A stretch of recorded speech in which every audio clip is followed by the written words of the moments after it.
Hey there and welcome. I am so incredibly excited to be with you for today's explainer lesson. We're going to be talking about something truly transformational, and that is practicing your public speaking skills. As an 8th grade student, you are stepping into this amazing season where your thoughts, your research, and your voice are becoming so much more refined and impactful. You've got truths to share and discoveries to present, but let's be real, having great information is really only half the battle. So today is just a fantastic opportunity to learn exactly how to share that truth confidently, clearly, and purposefully. Let's get into it. Okay, so picture this. Have you ever stood up from your desk, started walking up to the front of the classroom, and suddenly felt your heart just start hammering in your chest? Maybe your hands get a little sweaty, or your throat feels totally dry. Well, I want to completely validate those feelings right now. Standing up to speak can absolutely feel like you're stepping onto a battlefield to face a giant. It's completely 100% normal. But I want to assure you today that you are not stuck with that fear. With the right tools and some deliberate practice, you are going to build incredible confidence. So, here's our playbook for today. First, facing the challenge. Second, power and discipline. Third, mastering your voice and body. Fourth, the ultimate practice game plan. And finally, the godly learner. All right, kicking things off with Section 1, Facing the Challenge. We really need to talk about why mastering the art of public speaking matters just as much as all the incredibly hard work you put into your research. I mean, imagine you spent weeks gathering data, writing the absolute perfect thesis, and organizing a brilliant essay. But when you actually get up to present it, you just kind of stare at the floor, you mumble, and you rush through the whole thing in record time. What happens? Even the absolute best research falls completely flat. It's true. Without the right pacing, without an engaging tone, and without open body language, your audience might just completely miss your brilliant message. Great speakers don't just dump facts on people. They inspire and persuade their audience through confident delivery. Moving right along to Section 2, Power, Love, and Self-Discipline. Before we even talk about where to put your hands or how to project your voice, we have got to talk about your mindset. Because that paralyzing, giant-sized fear I mentioned earlier, that does not come from God. The crucial point here is found in 2 Timothy 1:7, which says, "For the Spirit God gave us does not make us timid, but gives us power, love, and self-discipline." When you feel that heavy wave of timidity and nervousness washing over you, I really want you to remember this verse. God directly equips you with power and self-discipline. You can literally replace timidity with bold communication, all because the Holy Spirit has given you the internal strength to do so. You are absolutely built to handle this. Okay, Section 3, Mastering your voice and body.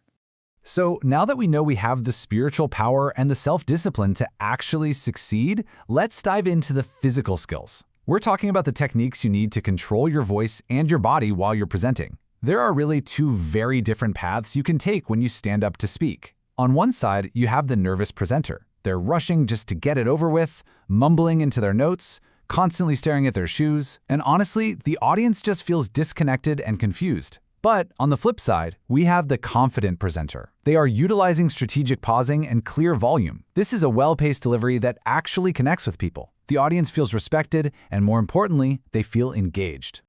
Let's break those positive skills down a bit. Why is pausing so important in public speaking? Well, think about it. If I tell you a deeply important fact and then just move on immediately, your brain simply doesn't have time to process it. Pausing purposefully gives your audience that necessary time to absorb the key facts you just shared. It actually gives your words weight and importance. Plus, it shows you're totally in control of the room rather than just running from it. Next up, why should you vary your tone when presenting? Just think about a robot for a second. A robot speaks at the exact same pitch, with the exact same energy for the entire duration of a sentence. And honestly, it is incredibly boring to listen to.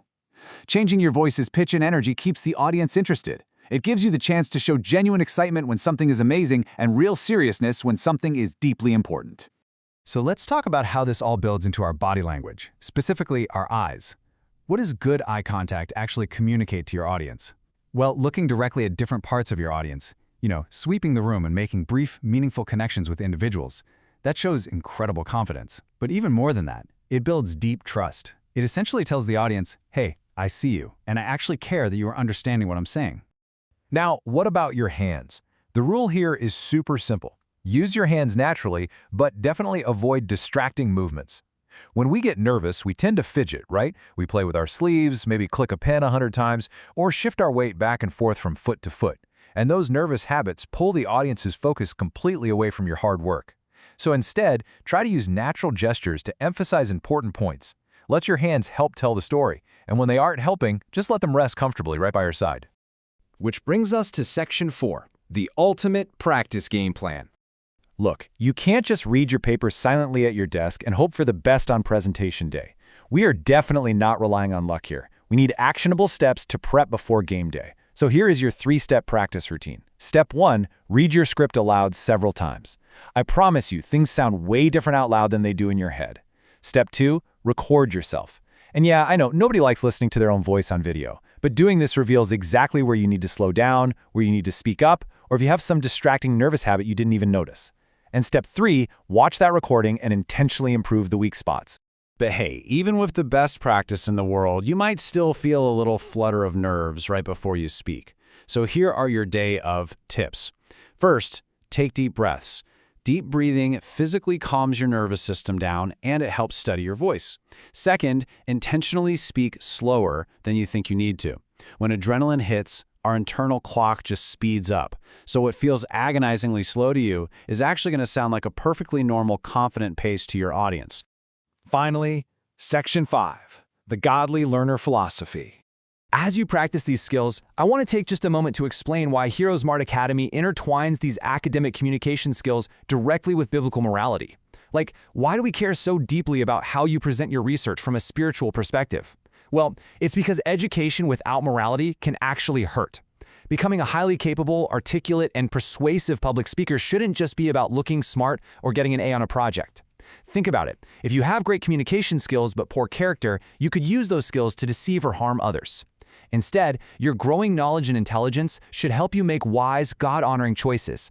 It should absolutely empower you to share truth, goodness, and wisdom responsibly with a world that so desperately needs it. Romans 8:6-7 teaches us that a mind governed by the flesh is death, but keeping the mind spiritually minded leads to life and peace. As an 8th grader stepping into higher levels of academic excellence, I want to deeply, deeply encourage you. Absolutely pursue that excellence. Become a fantastic public speaker. But always, always keep your mind centered entirely on God, on His truth, on wisdom, and on righteous choices. When your mind is spiritual, your words are going to bring life and peace to your audience. So I want to leave you with this final provocative thought as we wrap up today's explainer lesson. You now have the tools, you have the practice plan, and you have the spiritual foundation to be a confident, powerful speaker. The real question is, will you use your expanding knowledge just to be capable and successful in the eyes of the world, or will you use these God-given communication skills to make wise, God-honoring choices that positively impact the people around you? I think I know which one I'm cheering for. Thank you so much for joining me today. Now go practice that script and go share your truth with confidence.